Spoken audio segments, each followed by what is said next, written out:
Hi, today I'm going to be showing you how I use what I consider the bold-faced buttonhole stitch on my Janome. I'll insert a still photo if I can figure out how to do that. I'm going to start with the needle down, and you want to have the needle drop right on the edge of the fabric. Here I have a little bit of extra cream trimmed around this motif, and sorry about the cat walking over the base of the camera holder. I sometimes will brace my finger on the edge of the presser foot when I want to pivot. I'll show you that lower below. I have engaged the pivot function on the foot, and I've got the needle set to stay in the down position. It's going to start and take a locking stitch, and I have made this a very narrow zig. It's a 2.0 zig, so you have to pay a lot of attention. Here, I'm now going to stop after one more stitch because I've reached the end of that little chimney piece, and I want to keep the stitches that zig as best I can at a 90-degree angle. If your sewing machine doesn't have this lovely pivot feature, then all you do is stop with the needle down, and I'm going to slow down as I approach the corner because I know I want to pivot right here to come down around. So we're going to go forwards, backwards, forwards, and in, and away we go.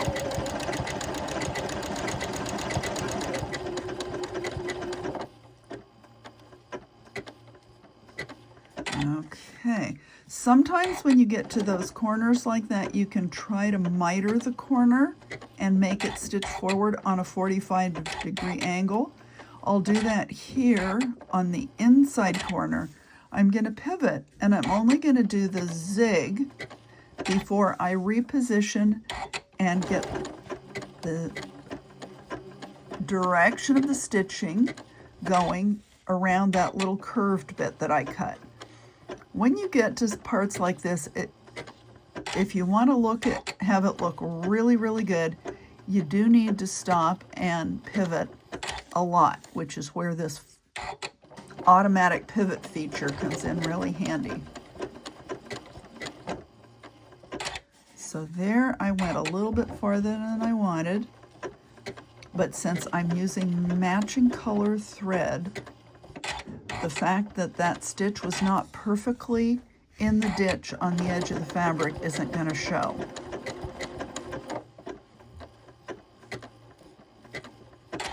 Now I can go faster coming down here into this corner, and you can see I can pivot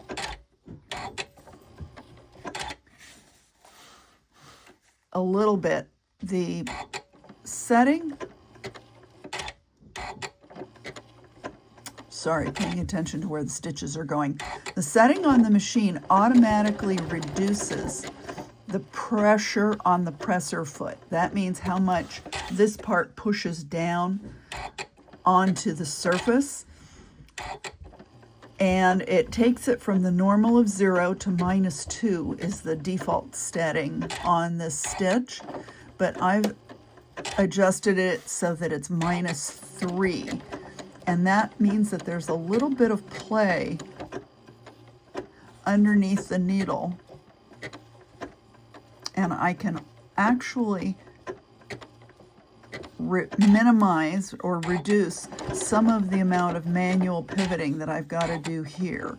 When you get to a sharp turn, absolutely, there's no way that you can do anything other than stop and pivot.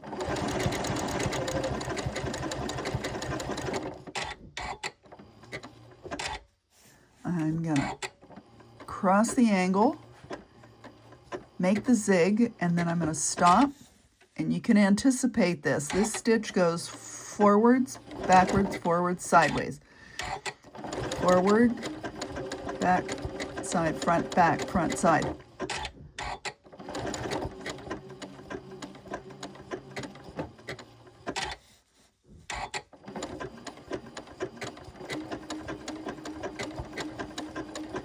And you can see I'm using my fingernails to grip, and I'm keeping this left finger over on the left side of the presser foot. That helps me steer the fabric. Think of, remember when you were on a school bus and they had those great big huge steering wheels and the guys just drive and pivot around. Okay, we're going to go into the corner, and now I'm going to turn and head back this way. And you can see I can gently swivel this around by having a slightly reduced presser foot pressure. Talk about a tongue twister. Okay, that's enough for this video. I'm going to go ahead around, but you can see here, let's see if we can zoom in. You can see what a beautiful stitch this is made, and how the needle is smack right on the edge of the applique piece. Okay, that's it for this one. Thanks, folks.